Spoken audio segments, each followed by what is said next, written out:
Location, quality, the best. Price, lowest. Stepstone presenting luxury 2 BHK Thinnai apartment, just 69 lakhs, near Porur Kattupakam. Audi offer registration free. போர் இல்லாமல் மருந்து இல்லாமல் அப்புறம் ஏதாவது கொஞ்சம் போல் சாப்பாடு கிடைக்குதுன்னா பிரெட் கிடைக்குதுன்னா ஓடி போய் வாங்குற இடத்துல இவங்க வந்து துப்பாக்கி வச்சு சுட்டு சாகடிக்கிறது இருக்குல்ல, ஈவு இறக்கம் இல்லாமல் மனிதாபம் இல்லாமல் அரக்க குணம் இருக்குல்ல, அது வந்து இன்றைக்கி இஸ்ரேல் அந்த நாடு அந்த படை அந்த ஐடிஎஃப் அவங்க வந்து பண்ணிகிட்ருக்காங்க. இது வந்து நேற்று திடீர்னு முளைச்சது இல்லை ஹமாஸாக இருக்கட்டும். ஹமாஸ் வந்து தீவிரவாத குழு அல்ல. ஹமாஸ் வந்து காசாவோட ஆட்சியாளர்கள்.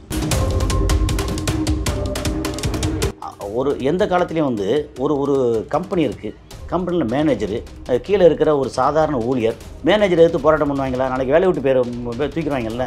அது மாதிரி அமெரிக்காவோட எஜமானனுக்கு இந்த அரபு நாடுகள் எல்லாம் அடிமை. ஏன்னா அங்கே பூரா வந்து பேஸ் போட்டு வச்சுருக்கான். தான் மக்கள் அடித்தா கூட பரவாயில்ல, ஆனால் அவங்களுக்கு என்ன பண்ணாலும் நாங்கள் அப்படியே சூடு சோரணம் இல்லாமல் அப்படியே இருப்போம். ஏன்னா காசாவோட கண்ட்ரோல் வந்து இஸ்ரேல் கையில் தான் இருக்கும்.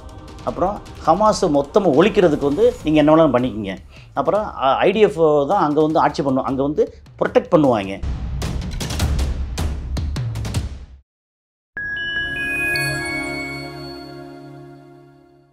ஃபைன் டைம் மீடியா நேயர்களுக்கு வணக்கம். நான் தேவராஜன்.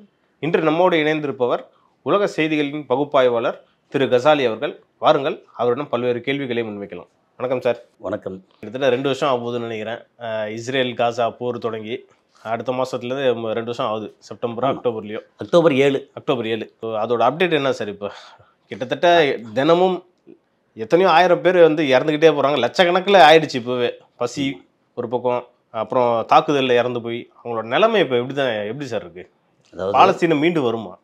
ஒரு விஷயந்தான், இந்த நாகரிக உலகத்தில் கண்ணு முன்னாடி ஒரு பெரிய கூட்டத்தையே அடைச்சி வச்சு, ஓகே, சோறு இல்லாமல் மருந்து இல்லாமல் அப்புறம் ஏதாவது கொஞ்சம் போல் சாப்பாடு கிடைக்குதுன்னா பிரெட் கிடைக்குதுன்னா ஓடி போய் வாங்குற இடத்துல இவங்க வந்து துப்பாக்கி வச்சு சுட்டு சாகடிக்கிறது இருக்குல்ல, ஈவு இறக்கம் இல்லாமல் மனிதாபம் இல்லாமல் அரக்க குணம் இருக்குல்ல, அது வந்து இன்றைக்கி இஸ்ரேல் அந்த நாடு அந்த படை அந்த ஐடிஎஃப் அவங்க வந்து பண்ணிகிட்ருக்காங்க. ஓகே, இது ஏன் இவங்க பண்ணுறாங்க அப்படின்னா, 2 வருஷத்துக்கு முன்னாடி அக்டோபர் 7 ஹமாஸ் வந்து அங்கே போய் ஆட்களை ஒரு 200 பேருக்கு மேலே பிணை கைதிகளை பிடிச்சிட்டு வந்து உள்ளே வச்சுருக்காங்க, த்ரெட்டன் பண்ணுறாங்க அப்படின்னு. அப்போது நிறைய இதுக்கு முன்னாடி நிறைய பேசியிருக்கோம். பின்னூட்டத்தில் என்ன மக்கள் சொல்கிறது என்னென்னா, நீ வந்து ஒழுங்காக இருந்திருந்தேன்னா அவன் திரும்பி அடிக்க மாட்டான்ல அப்படின்னு ஒரு விஷயம் நடக்குது. இது வந்து நேற்று திடீர்னு முளைச்சது இல்லை ஹமாஸாக இருக்கட்டும். ஹமாஸ் வந்து தீவிரவாத குழு அல்ல. ஹமாஸ் வந்து காசாவோட ஆட்சியாளர்கள். இன்றைக்கி நம்ம தமிழ்நாட்டில் திமுக வந்து தீவிரவாத கட்சியா குழுவா அப்படின்னா இல்லை. அது வந்து ஒரு கட்சி ஒரு ஆட்சி பண்ணுறது. அவங்க வந்து இடையே திடீர்னு ஏதோ கலவரம் நடக்குது அப்படின்னா கட்சி அதை வந்து போலீஸ் வச்சு இதை வச்சு அடக்கிறாங்க, எல்லாம் பண்ணுறாங்க. அது உள்நாட்டில். அங்கே வந்து ஹமாஸ் வந்து தீவிரவாத குழு தீவிரவாதி அப்படின்னு சொல்கிறது இருக்குல்ல, அது தவறான வாதம். அவங்க தீவிரவாதத்தை கையில் எடுத்துட்டாங்கன்ற அதுதான். சரி, இப்போ வந்து இஸ்ரேல் வந்து அடிக்கிறாங்க, அது தீவிரவாதமா? ரஷ்யா வந்து உக்ரைன் அடிக்கிறாங்க, அது தீவிரவாதமா? உக்ரைன் வந்து ரஷ்யா வந்து இடத்த கொஞ்சம் பிடிக்கிறாங்க அடிக்கிறாங்க, அது தீவிரவாதமா? யார் கையில் ஆயுதத்தை எடுத்தாலும் அது தீவிரவாதம். இப்போ ஹமாஸ் வந்து தீவிரவாதின்னு சொல்லிட்டு இஸ்ரேலை வந்து ஒரு நாடு ஒரு இராணுவம் சொல்கிறது இருக்குல்ல, அது தவறான வாதம். நம்பர் 1. நான் வந்து யார் சார்பாகவும் பேசலை. ஓகே, ஹமாஸ் வந்து இப்போ இது வந்து ஹிஸ்புல்லா சொல்லுன்னு வச்சுங்களேன், அவங்க வந்து போராளிகள் தீவிரவாதிகள். ஏன்னா அவங்க வந்து ஆட்சியாளர்கள் அல்ல. அது வித்தியாசம் புரியும் இல்லையா? அதே மாதிரி ஏமனில் ஹவுதீஸ் இருக்காங்கல்ல, ஹவுதீஸ் வந்து அவங்க வந்து அங்கே இருக்கிற பழங்குடியினர்கள்.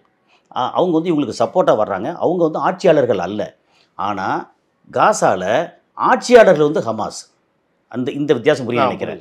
இந்த என்னோட இடத்துல நான் ஆட்சி பண்ணிகிட்ருக்கேன், எனக்கு நீ வந்து இவ்வளோ தொந்தரவு பண்ணிகிட்டே இருக்க, நான் அடிக்கிறேன் உன்னையே அப்படின்னா ஒரு ஆட்சியாளர்களுக்கும் இன்னொரு பெரிய ஆட்சியாளருக்கும் இடையில் உள்ள கான்ஃப்ளிக்ட், அவ்வளோதான். அதை வந்து அடிக்க ஆரம்பித்து அந்த ஏரியாவில் கிட்டத்தட்ட 356 360 ஸ்கொயர் கிலோமீட்டர், 40/10 வச்சுங்களேன், கிட்டத்தட்ட 360 ஸ்கொயர் கிலோமீட்டர். அதுக்குள்ளே 23 லட்சம் பேர். அதுக்குள்ளே எப்படின்னா தனித்தனி பங்களா கட்டி இருக்க முடியாது. அதில் நிறைய அடுக்குமாடி குடியிருப்பு, எக்கச்சக்கமான மக்கள். அந்த மக்களோட வாழ்வாதாரம் என்னென்னா, வெளிநாட்டுக்கு போவாங்க, சம்பாதிப்பாங்க. பக்கத்தில் வந்து இஸ்ரேலுக்கு உள்ளே போய் வீட்டு வேலை, அந்த வேலை, ரோடு வேலை, எல்லா வேலையும் பார்த்து அங்கே சம்பாத்தியம் வந்து இவங்க வாழ்க்கை இப்படி ஓடிட்டுருக்குது. இவங்க இருந்ததுனால தான் இஸ்ரேலோட பொருளாதாரம் இருக்குல்ல அது வந்து வளர்ந்து வந்துட்டு இருந்துச்சு. இப்போ வந்து அங்கே வந்து நிறைய டூரிஸ்ட் வராங்கன்னு வச்சுங்களேன். டூரிஸ்ட் வராங்கன்னா மொத்த பார்க்கு, ரோடு, அது மானுமெண்ட்ஸ் எல்லாத்தையும் வந்து நல்லா நீட்டாக வைக்கணும் அப்படின்னா அதுக்கு வேலைக்காரங்க வேணும்ல. அந்த வேலைக்காரங்க தான் யூதர்கள். இவங்க பாலஸ்தீனில் 2 இருக்காங்க. ஒன்று வெஸ்ட் பேங்க் அந்த பக்கம் இருக்காங்க, இன்னொன்று காசால இந்த பக்கம் இருக்காங்க. வெஸ்ட் பேங்கில் வந்து PLOன்னு சொல்லி அவங்க வந்து ஆட்சியாளர்கள். ஓகே, அது Palestine liberation organisation. Okay, Yasser Arafat ஆரம்பித்தது. அதில் வந்து அப்பாஸ் ஒருத்தர் இருக்கார் நினைக்கிறேன். அவர் வந்து அதிகாரத்தில் இருக்கார். பட் அவர் வந்து இஸ்ரேலுக்கு சாதகமான ஆள் அல்லது பயந்து போன ஆள் அப்படி வச்சுக்கோமே. அவங்க வந்து இங்கே வேலை பார்க்குறாங்க. ஸோ இவங்களுடைய வருமானமே இஸ்ரேலில் அண்டி பிழைச்ச வருமானம் நம்பி. இஸ்ரேல் வந்து முழுக்க வேலைக்கு வந்து இவங்களை தான் நம்பியிருக்காங்க. ஃபோர்ஸ் எல்லாமே இங்கே தான் வராங்க, இங்கே தான் வந்தாகணும். இவ்வளோ பேர் 23 லட்சம் பேர் அங்கே இருக்காங்க, அங்கே இருந்தாங்க அப்படி வச்சுக்கோமே. இப்போது இங்கே இருக்கிற ஆட்சியாளர்கள் வந்து ஹமாஸ். ஆனால் ஹமாஸுக்கு வந்து உதவி பண்ணுறது ஈரான். என்னென்னா ஈரான் வந்து ஒரு பக்கம் இது வந்து உள்ளே போனால் ரொம்ப டீட்டெயில்டாக பெரிய விஷயம். சிம்பிளாக சொல்லப்போனால் அந்த ரீஜனில், மிடில் ஈஸ்ட் ரீஜனில் ஒரு பக்கம், இந்த பக்கம் ஈரான், ஈராக்கு, துருக்கி, இங்கே இஸ்ரேல், இப்படி போனால் கீழே இங்கே போனோம்னா எகிப்து, இந்த பக்கம் சவுதி அரேபியா, குவைத்து சின்ன நாடு குவைத்து, பஹ்ரைன் ஒரு குட்டி தீவு, UAE, கத்தார், ஓமன், இந்த பக்கம் ஏமன். இது மொத்த ஏரியா இருக்கு இல்லையா. இந்த ஏரியாவில் இஸ்ரேல்கிட்ட மட்டும்தான் அறிவிக்கப்படாத அணுகுண்டு இருக்குது.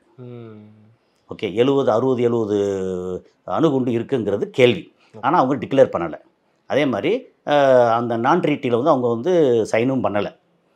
அப்புறம் அந்த ஏரியாவில் நானும் அணுகுண்டு தயாரிக்கணும் அப்படின்னு சொல்லி முனைப்பு காட்டுறது வந்து ஈரான். ஏன் முனைப்பு காட்டுறாங்கன்னா, ஈரான் வந்து என்னைக்கு வந்து படுத்துருச்சோ, இவங்க வந்து திரட்டன் பண்ணி இதெல்லாம் அடித்து ஒழிச்சு படுத்துட்டாங்களோ, நம்ம கையில் வந்து அணுகுண்டு இருந்தால் மட்டும்தான் நம்மளை யாரும் அடிக்க மாட்டாங்க அப்படிங்கிறதுக்கு அணுகுண்டு தயாரிக்கணும் முனைப்பு காட்டுறாங்க. இதுக்கு யூஎஸும் எதிராக நிற்கிது. முதல்ல ஆதரிச்சே யூஎஸ் தான். நீங்கள் அந்த பழைய வரலாறு எடுத்து பார்த்தீங்கன்னா இவங்களுக்கு வந்து அணுகுண்டு தயாரிக்கிறதுக்கு உதவி பண்ணதே இப்போ யூஎஸ்ஏ. எப்போவுமே ஒரு தீவிரவாத குழுக்கள் உலகத்தில் இருக்கிற அத்தனை தீவிரவாதிகளையும், அது வந்து முஸ்லீமாக இருக்கட்டும், ஹிந்துவாக இருக்கட்டும், வேறு என்னென்ன வகையில் தீவிரவாதி இருக்காங்க, கிறிஸ்தவராக இருக்கட்டும், இப்போ யூதர்கள் நிறைய தீவிரவாதிகள், அந்த யூதர்களாக இருக்கட்டும், அவ்வளோ பேரையும் வளர்த்து விடுறது அமெரிக்கா வந்து சில நேரத்தில் வந்து இஸ்ரேல் மூலமாக வளர்த்து விடுவாங்க. ஸோ வளர்த்து விட இந்த தீவிரவாதிகள் வந்து வளர்த்து விட்றாங்க வச்சுக்கோமே. அதுக்கப்புறம் அவங்களுக்கு எதிராக மாறிடுறாங்க. இல்லை ஆட்டியும் கிள்ளியும் விடுவேன். அந்த கண்டிப்பாக நான் வந்து இவனை அடி அப்படிமே. நாய் வளர்ப்பாங்க. நாய் வந்து வெளியிலேருந்து வர்றவனை கடிக்கும், சில நேரம் ஓனரை கடிக்கும்ல. அது மாதிரி இந்த நாய்கள் வந்து ஓனரை கடிக்கிற மாதிரி. எப்படி பார்த்தாலும் தீவிரவாதம் பண்ணுறவன் வந்து அவன் எந்த மதத்துக்கு காரணம் இருந்தாலும் சரி, அவன் வந்து ஒரு நாய். இன்றைக்கி வந்து அமெரிக்காவோட வேட்டை நாய் வந்து இஸ்ரேல். இப்போது இன்றைக்கி வந்து 2 வருஷம் வந்து முடிய போகுது. இதில் என்ன ஆச்சுன்னா, அங்கே இருந்த கட்டடங்கள் இருக்குல்ல, அதில் 90% கட்டடங்கள் வந்து தரைமட்டமாயிருச்சு. அது அங்கங்கே அடிச்சு அறகுறல் இல்லை, தரைமட்டமாயிருச்சு 90%. இவங்க இருக்கிறது பூரா வந்து ரோட்லேயும் டென்ட்டு கட்டி இங்கே வந்து உண்மையிலேயே வாழ முடியாத தகுதியில் வந்து இருக்காங்க அங்கே. அதே மாதிரி அஃபிஷியலாக வந்தது வந்து 60,000 பேருக்கு மேலே வந்து இறந்து போயிட்டாங்க. அதுக்கப்புறம் 1.5 லட்சம் பேருக்கு மேலே கை கால் ஊனமாகி எல்லாம் போயிட்டாங்க அப்படின்னு. ஆனால் அன்அஃபிஷியலாக கேள்விப்படுறது எவ்வளோன்னா, இறந்து போன மக்கள். ஏன்னா இன்னும் வந்து இடிபாடுக்குள்ளே எவ்வளோ பேர் கிடக்காங்க அப்படின்னு நாத்தம் எடுக்கும்ல. அதெல்லாம் நீங்கள் கணக்கு பண்ணிங்கன்னா 2 லட்சம் பேருக்கு மேலே இறந்து போயிருக்காங்க, 3 லட்சம் பேருக்கு மேலே கை கால் இழந்து இதெல்லாம் போயிருக்காங்க, 5 லட்சம் பேருக்கு மேலே அவுட்டு. சார் எல்லாமே வந்து உலக நாடுகளே இதை வந்து வெறும் பார்த்துக்கிட்டு தானே சார் இருக்காங்க, வெறும் கண்டனம் தெரிவிக்கிறாங்க. மற்றபடி பார்த்தா நான் வந்து நான் ஹெல்ப் பண்ணுறேன். ஏன்னா அங்கே ரொம்ப பாப்புலேஷன் கூட கிடையாது, ரொம்ப கம்மியாக இருக்காங்க. அவங்களுக்கு வந்து ஏதோ ஒரு 4-5 பெரிய நாடுகள் வந்து ஹெல்ப் பண்ணாலே அதை வந்து பின் வந்துடலாம். ஆனால் அது ஏன் சார் மறுக்கிறது இல்லை, வாய்ப்பு இல்லை. ஏன்னா இது வந்து பாலஸ்தீன் வந்து தனி நாடு இல்லை. அது பாலஸ்தீன் வந்து தனி அதிகாரம் இருந்தால் கூட அந்த நாடுன்னு பிடிச்சி வச்சுக்கிட்டு ஆட்டம் காமிக்கிறது வந்து இஸ்ரேல். அந்த இஸ்ரேல் ஆட்டம் காமிக்கிறதுக்கு அடித்தளம் போட்டது வந்து UK. அதை வந்து இப்போ பாலூட்டி சீராட்டி வளர்க்குறது வந்து அமெரிக்காவுக்கு வந்து இந்த வேட்டை நாய் தேவை. இவன் இருந்தால் தான் இங்கே இருக்கிற சவுதி அரேபியா, UAE, கத்தார் மாதிரி கண்ட்ரிகளை வந்து கண்ட்ரோல் பண்ண முடியும். இவன் வந்து கீழே இறங்கிட்டான்னா, ஒருவேளை ஈரான் வந்து இது அணுகுண்டு தயாரித்து டெஸ்ட் பண்ணி காமிச்சிட்டான்னா அதுக்கப்புறம் அவனை கை வைக்க முடியாதா? அவன் கை வைக்க முடியாதுன்னா அவன் வந்து எல்லாமே கண்ட்ரோல் பண்ணிடுவான். அப்போ அந்த பிரச்சனை இருக்குது. அவன் இங்கே கண்ட்ரோல் பண்ணிட்டான்னா இந்த அரபு நாடுகள்லேருந்து வரக்கூடிய வருமானம் இருக்குல்ல, அது அமெரிக்காவுக்கு மிகப்பெரிய வருமானம். அந்த வருமானம் கட்டாச்சு அப்படின்னா அமெரிக்காவோட பொருளாதாரம் வந்து கிட்டத்தட்ட ஒரு ஒரு ஒரு 20-25% கீழே சரிஞ்சிடும். அப்படி சரிஞ்சால் உள்நாட்டில் வந்து அமெரிக்கா நாட்டில் வந்து இன்னும் வந்து கலவரம் ஜாஸ்தியாயிரும். அப்புறம் இங்கே வந்து ஒருத்தங்க வந்து கண்ட்ரோல் பண்ணிட்டாங்கன்னா அதுக்கப்புறம் வந்து ஃபாரிஸ்ட்டில் போனால் அங்கேயும் கண்ட்ரோல் பண்ணுவாங்க. அமெரிக்காவோட ஆட்டம் வந்து க்ளோஸ் ஆகிடும். ஏன்னா அமெரிக்காவுக்கு பேஸே வந்து அடுத்தவனை சண்டை போட்டு ஆயுதம் விற்று அந்த ரத்தத்தில் வாழ்கிறவங்க. குளிர்காயணும் இல்லை, அதுதான் அவனோட வருமானமே. அதுதான் நம்ம வந்து விவசாயம் பார்க்குறோம், விவசாயத்துலேருந்து வரக்கூடியதை சாப்பிட்டுட்டு அமைதியாக உட்காந்துருக்கோம். அப்படி இல்லை. இது வந்து பெரிய உயர்ந்த நல்ல ஒரு வாழ்க்கையை வாழணும்னா 2 பேரையும் சண்டை போட விட்டு அடிக்க விட்டு இவனுக்கு வந்து அஃபிஷியல் ஆயுதம் கொடுக்குறது, அவனுக்கு வந்து மறைமுகம் ஆயுதம் கொடுக்குறது, 2 ஆயுதம் இவன் ஆயுதம் தான் விற்று அதுலேருந்து வரக்கூடிய வருமானம், அந்த வருமானத்தை வச்சு சாப்பிட்டு வேடிக்கை பார்த்துட்டு அப்புறம் இன்னும் 2 இடத்துல வந்து அமைதியாக இருக்காங்கன்னா ஏன்ப்பா உன்னை வந்து அவன் தப்பாக சொன்னானப்பா அப்படின்னு சொல்லி இங்கே தூண்டி விட்டு அப்படி தப்பாக சொன்னானே அப்படின்னா உன்னை பற்றி அவன் கேவலமாக பேசினான் அப்படின்னு அந்த மகாநடிகன் படத்தில் வரும் இல்லையா, அது மாதிரி இங்கே தூண்டி விட்டு இவனுக்கு வந்து நீ வந்து எனக்கு சார்ந்தவன், இந்த உனக்கு இவ்வளோ ஆயுதம் வந்து கடனாக தர்றேன், இப்போ நீ வந்து எனக்கு எதிரி, இந்த என்னோட பிளாக் மார்க்கெட்டில் நீ வாங்கிக்கோ அப்படின்னு 2 பேரையும் அடிக்க விட்டு 2 பக்கமும் ஆயுத விற்பனை பண்ணி அவன் வந்து இந்தியா பாகிஸ்தான் இப்போ கூட எல்லா நேரமும் இப்போ பண்ணது கூட எல்லாமே அவங்களோட கூட்டு கூட பேசினாரு. ஆமாம், ஒயிட் ஹவுஸில் அதே மாதிரி தான். அதே தான் அவங்களுக்கு தேவை வந்து தான் நல்லா இருக்கணும், அடுத்த வந்து அடிச்சுட்டு சாகணும். அதுக்கு மூலம் வந்து இந்த ஆயுத விற்பனை அப்படிங்கிறது தான். இப்போ வந்து 18 லட்சம் பேர் தான் இருப்பாங்க மொத்தத்துக்கு. அதுவும் வந்து சோறு இல்லாமல் இந்த நாகரிக உலகத்தில் எல்லாரும் வேடிக்கை பார்க்குறாங்க. திடீர்னு வந்து சைனா இறங்கி இங்கே உதவி பண்ண முடியுமா? ஆனால் சைனா வந்து வான்வெளியில் வந்து உணவு போட்டுட்ருக்காங்க. சைனா வந்து வேறு எந்த நாடும் அமெரிக்கா முதற்கொண்டு எந்த நாடும் வந்து கட்டுப்படுத்த முடியாது. ஆனால் அதுக்காக படார்னு இறங்கிட முடியுமான்னா இறங்க முடியாது. ஏன்னா இது ரீதிய உறவு இருக்கு இல்லையா, அதை மீறி வர முடியாது. இப்போ இந்தியாவில் வந்து உதாரணத்துக்கு தமிழ்நாட்டிலையோ ஆந்திராலையோ இல்லை பீகார்லையோ இங்கே உள்நாட்டு பிரச்சனை இருக்குன்னு வச்சுங்களேன், பாகிஸ்தானோ பங்களாதேஷோ இல்லை சைனாவோ ரஷ்யா வந்து இறங்கி வந்து எதுவும் பண்ண முடியாது. இது இந்திய நாடு. அப்போ என்ன செய்வாங்க, இங்கே வந்து ராஜரீக உறவில் வந்து பேசுவாங்க, உங்கள் நாட்டில் இந்த மாதிரி பிரச்சனை இருக்குது, அதை கொஞ்சம் கட்டுப்படுத்து, அந்த ரீஜனில் ஏன் மக்கள் கொஞ்சம் அங்கே இருக்காங்க அதனால் கொஞ்சம் கட்டுப்படுத்துன்னு சொல்லி சொல்லலாமே ஒழிய அவன் வந்து திடீர்னு படையெடுத்துலாம் வர முடியாது. ஸ்ரீலங்காவில் ஏதாவது பிரச்சனை இருக்குன்னா இந்தியா வந்து சொல்லத்தான் செய்யலாம். ஆமாம், அதை தாண்டி பண்ணுறதுக்கு இல்லையா. அப்போ அந்த இடத்துல இருக்கும்போது இங்கே வந்து காசாவில் வந்து ஒரு பக்கம் கடல், அது வந்து இஸ்ரேல் கண்ட்ரோலில் இருக்குது. இன்னும் 2 பக்கம் வந்து இஸ்ரேலோடைய நிலப்பரப்பு, அது இஸ்ரேல் கண்ட்ரோலில் இருக்குது. இன்னும் ஒரு பக்கம் வந்து எகிப்துக்கும் இஸ்ரேலுக்கும் ஒப்பந்தம் போட்ட ஒரு பார்டர். அதில் வந்து எகிப்து வந்து அவன் வந்து சோத்துக்கு சத்தவன், வேறு வழியே இல்லை, என்ன சொன்னாலும் சரி சொல்லி கேட்டு போகிறவன், அமெரிக்காவுக்கு அடிமையாவன். அதனால் வேறு வழி இல்லை, எல்லா இடத்தையும் அடைச்சி வச்சுக்கிட்டு இந்த மக்களுக்கு வந்து பொருளாதாரம் இல்லை, உணவு இல்லை, தங்குறதுக்கு இடம் இல்லை. சப்போஸ் அடிபடுறாங்கல்ல, துப்பாக்கி சூடு அதெல்லாம் எடுத்து நெருக்கடியில் வந்து அடிபட்டு கை கால் உடஞ்சி மூஞ்செல்லாம் வீங்கி ரத்தம் வருதுன்னு வச்சுக்கலேன், ஹாஸ்பிட்டலுக்கு போனால் 30 ஹாஸ்பிட்டலுக்கு மேலே வந்து அடித்து உடச்சிட்டாங்க. ஹாஸ்பிட்டல் இல்லை, மருந்து இல்லை, உணவு இல்லை, அந்த வாழ்க்கை இருக்குல்ல. அதாவது இந்த பூலோக நரகம் அப்படின்னா இன்றைக்கி கரண்ட்டில் வந்து காசா ஏரியா. அதை வந்து எல்லா நாடுகளும் வேடிக்கை தான் பார்க்குறாங்க.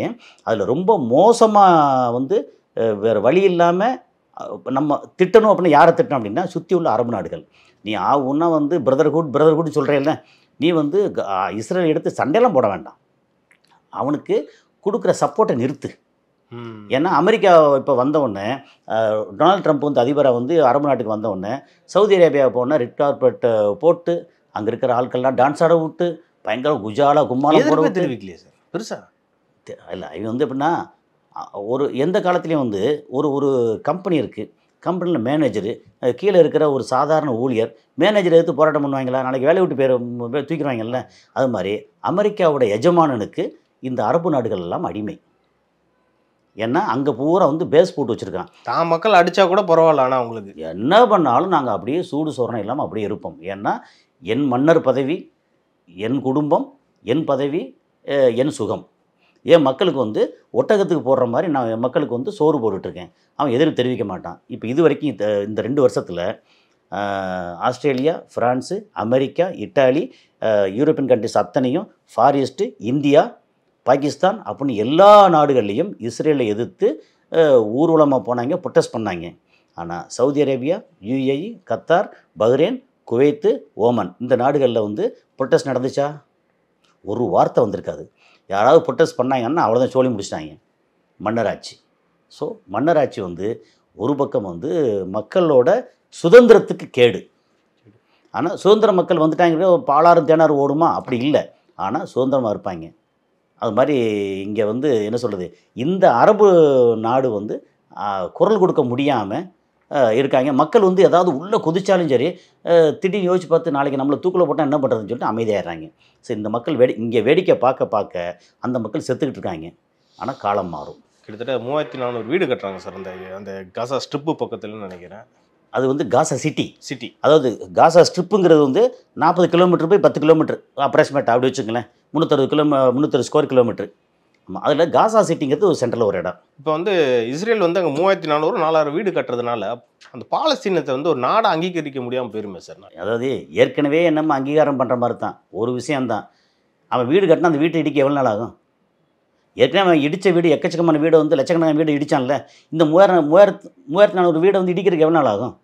விஷயம் அது இல்லை.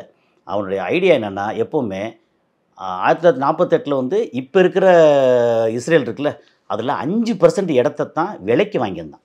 அவன் வந்து ஒரு பேங்க் ஆரம்பித்து அந்த பேங்க் வழியே விலைக்கு வாங்கியிருந்தான். அப்புறம் வாங்கி அவனுக்கு வந்து ஒரு அங்கீகாரம் வந்து UK கொடுத்து ஒரு நாடாக அங்கீகரித்தாங்க. ஏகப்பட்ட நாடு அங்கீகரிக்கலை. அப்போவுமே வந்து இந்தியா வந்து பாலஸ்தீனுக்கு தான் வந்து ஆதரவாக இருந்தது. அப்புறம் அங்கீகரித்து அதுக்கப்புறம் ஆயுதங்கள் எல்லாம் அமெரிக்கா வந்து இங்கே கொடுத்து பக்கத்தில் அடித்து அப்படியே விரிச்சிட்டான். அதாவது 5% இடத்த விலைக்கு வாங்கிட்டு இப்போ இருக்கிற 95% இடத்த அடித்து பிடுங்கினது. இப்போ வந்து இந்த கோலான் ஹைட்ஸ் இருக்கு இல்லையா, அதுலேருந்து ஆரம்பித்து இந்த பக்கம் ஷெனாய் இதில் ஏகப்பட்ட வருஷம் பூரா சண்டை தாங்க பிரச்சனை பண்ணி அது அவ்வளோ இடத்துக்கு வந்திருக்கான். அதனால் இப்போ வந்து காசாவை வந்து போய் வீடு கட்டுறது வந்து ரொம்ப சாதாரண விஷயம் அவனுக்கு. அப்போ இப்போ வந்து சமீபத்தில் ஒரு 4-5 நாளைக்கு முன்னாடி போன வாரம் இஸ்ரேலோட அமைச்சரவை என்ன பண்ணாங்க, நெதன்யாவுக்கு வந்து ஃபுல் ஃப்ரீடம் ஃபுல் ஒப்புதல் கொடுத்தாங்க. என்ன சொன்னாங்க, அங்கே வந்து காசாவோட கண்ட்ரோல் வந்து இஸ்ரேல் கையில் தான் இருக்கும். அப்புறம் ஹமாஸ் மொத்தமாக ஒழிக்கிறதுக்கு வந்து நீங்கள் என்ன வேணாலும் பண்ணிக்கிங்க. அப்புறம் IDF தான் அங்கே வந்து ஆட்சி பண்ணும், அங்கே வந்து ப்ரொடெக்ட் பண்ணுவாங்க அப்படின்னு. அப்போ அது வந்து என்ன அர்த்தம், காசானில் அது இஸ்ரேல் கண்ட்ரோல் இஸ்ரேல் ஆயிடுச்சு. அப்போ என்ன பண்ணாங்க, இப்போ நம்ம ஊரில் அருணாச்சல பிரதேசில் வந்து இடத்த வந்து இங்கே சைனா கட்டுற மாதிரி 4000 ஸ்கொயர் கிலோமீட்ரு. ஓகே, இது வந்து 360 ஸ்கொயர் கிலோமீட்டர், இங்கே வந்து 4000 ஸ்கொயர் கிலோமீட்ரு.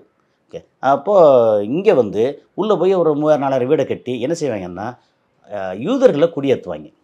அங்கே குடியேற்றும் போது அவங்க இருப்பாங்கல்ல, அவங்களுக்கு ப்ரொடெக்ஷனுக்கு வந்து ஃபுல்லாக IDF இருப்பாங்க. IDF சும்மா இருந்தால் நீ ஏன் இடத்துல இருக்குன்னு கேட்பாங்கல்ல, எங்கள் மக்கள் இங்கே இருக்காங்க ஐயா, நான் இருக்கேன் அப்படின்னு சொல்லித்தான். அதே தான் வந்து இங்கே வெஸ்ட் பேங்க்லேயும் இருக்காங்க. அதனால் இது வந்து புதுசு இல்லை. என்ன பண்ணாலும் இப்போது அமெரிக்காவோட கை வந்து இறங்கிட்டுருக்கு. அதுக்கு முக்கியமான காரணம் ஒரு கோர்பச்சேவ் மாதிரி. கோர்பச்சேவ் வந்து காமெடியன் கிடையாது, ஜோக்கர் கிடையாது. ஆனால் தான் மக்களோட வறுமையை பார்த்து வந்து மனசளவில் வந்து நொந்து போய் இப்படி ஆகிட்டுருக்கே அப்படின்னு நினச்ச ஆள். இவர் வந்து ஒரு மிகப்பெரிய பிஸ்னஸ்மேன் சொல்லக்கூடிய காமெடியன். எடுத்தேன் கவுத்தேன், இன்றைக்கி வந்து நீங்கள் வந்து இந்த போட்டுக்க சட்டை நல்லாயிருக்கு அப்படிம்பாரு. அப்புறம் ஒரு அரை நேரம் கழிச்சு ஏன் சட்டை நல்லா இல்லையா அப்படிம்பாரு. அப்போ நல்லாயிருக்குன்னு சொன்னது அதே வாய் தான், அது வேறு வாய், இது நார வாய். இவர் அப்படி தான் இருப்பார். அதனால் இந்த கண்டிஷனில் எல்லா உலக நாடு போகிற எதுக்கு என்ன செய்வாங்கன்னா எல்லோரும் முழிச்சுக்குவாங்க. இது வரைக்கும் வந்து சாஃப்டாக இருக்கிற வரைக்கும் பிரச்சனை இல்லை. அடிக்க ஆரம்பித்தோடனே ஏன் அவனுக்கு எதிர்த்து நிற்கணும்டா அப்படின்னு வந்து இப்போது இந்தியாவும் சைனாவும் பேச்சுவார்த்தைக்கு தயாராகிட்டாங்க. நம்ம ஒன்றா இருந்தோம்னா என்ன ஆகும், ஒரு 145 கோடி, அங்கே ஒரு 140 கோடி, கிட்டத்தட்ட உலக மக்கள் தொகையில் 20-30% நம்ம வந்துட்டோம்.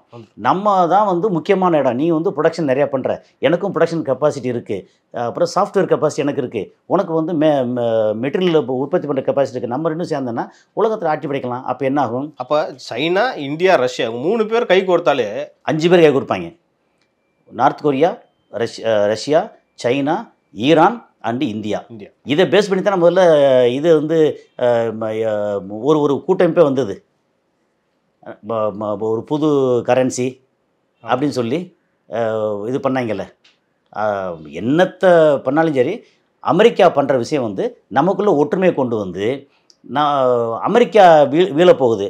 இது அங்கே தான் சார் போகுது, அந்த நோக்கி தான் போயிட்டு. எப்படின்னா ட்ரைபோலராக வரும்னு தோணுது. அதாவது ரஷ்யா, சைனா, இந்தியா வந்து 2க்கு இடையில தான் நிற்கும். எப்பவுமே இந்தியா வந்து ஒரு பக்கம் சாயாது. சைனாவும் ரஷ்யா, அந்த பக்கம் நார்த் கொரியா, இந்த பக்கம் ஈரான், இது 4 சேர்ந்து ஒரு போலார். அப்புறம் அமெரிக்கா, யூரோப் கண்ட்ரி இன்னொரு போலார். அதுக்கப்புறம் மிடில் ஈஸ்ட்டு, இந்தியா, இதெல்லாம் இன்னொரு போலார். இவங்க வந்து யார் கூடயும் சேராமல் தனித்து நிற்கிற மாதிரி. அப்போ ட்ரைபோலார் வேர்ல்டாக மாறும். அப்படி மாறும்போது எல்லா இடமும் வந்து இது வந்து வராது. அப்போ இந்த விஷயம் வரும்போது ஆட்டோமேட்டிக்காக இந்த இஸ்ரேல் கை வந்து கீழே இறங்கிடும். அமெரிக்கா கை என்றைக்கு கீழே இறங்குதோ இப்போ இஸ்ரேல் கை கீழே இறங்கிடும். என்றைக்கு உக்ரைனை வந்து உக்ரைன் உயர்ந்து நின்றுச்சு அப்படின்னா ரஷ்யா கீழே இறங்கும், இஸ்ரேல் வந்து மேலே ஏறும். எல்லாமே ஒரு ஒரு பேலன்ஸ். இப்போ ரஷ்யா வந்து மேலே ஓங்கி நிற்குது, அப்போ இஸ்ரேல் வந்து கீழே இறங்கும்.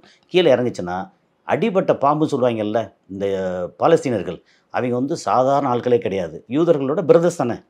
ஆமாம், திருப்பி அடிக்க ஆரம்பித்தா இவங்க வந்து ஒன்றுமில்லாமல் ஆயிடுவாங்க. அந்த இடத்துக்கு நோக்கி போய்கிட்டு இருக்கு. ஆனால் எதுவாக இருந்தாலும் இவனும் மனுஷன்தான் அவனும் மனுஷன்தான், யாரையும் அடிக்கக்கூடாதுங்கிறது தான் அடிச்சுக்கிட்டு இருக்காங்க, வேறு வழி இல்லை. ஆனால் கூடிய சீக்கிரம் வந்து இன்னும் சில வருடங்களில் இதுக்கான தீர்வு தெரியும். எப்படியும் வந்து ட்ரம்ப் வந்து இந்த அதிகாரம் அந்த ஆட்சியை விட்டு போகிறதுக்கு முன்னாடியே உலகம் வந்து ட்ரைபோலார் பிரிஞ்சு போயிடும் தோணுது. அதை நோக்கி தான் இன்றைக்கி ட்ரம்ப் அதுக்கு தான் வந்த மாதிரியே இருக்குது சார். கிட்டத்தட்ட அது சொல்லுவாங்க, கடவுளால் அனுப்பப்பட்ட தூதன், கடவுளால் அனுப்பப்பட்ட சாத்தான் அப்படிம்பாங்கல்ல. எது வேணாலும் இருக்கலாம். ஏதோ ஒரு வகையில் இந்த உலகம் வந்து மாற்றம் யார் மூலமாக மாற்றம் வரப்போகுது அப்படிங்கிறது ட்ரம்ப் மூலமாக. ட்ரம்ப் வந்து நான் நல்லவன்ப்பா, எல்லாரும் பிரிஞ்சு தனியாக நல்லா இருங்க அப்படின்னு சொல்கிறது, அல்லது நான் உன்னை அடிப்பேன் நீயே சேர்ந்துக்குங்க அப்படின்னு சொல்கிறது, ஏதோ ஒரு வழியில் வந்து ட்ரம்ப் வந்து காரணமாக இருக்கார் அப்படி சொல்லலாம். இப்போ வந்து இஸ்ரேல் காசா அந்த போர் சம்மந்தமாக நிறையா சொன்னீங்க. மேலும் இது சம்மந்தமாக அடுத்த நிகழ்ச்சியில் இன்னும் விரிவாக பேசலாம் சார். நன்றி சார். நன்றி தேவராஜ்.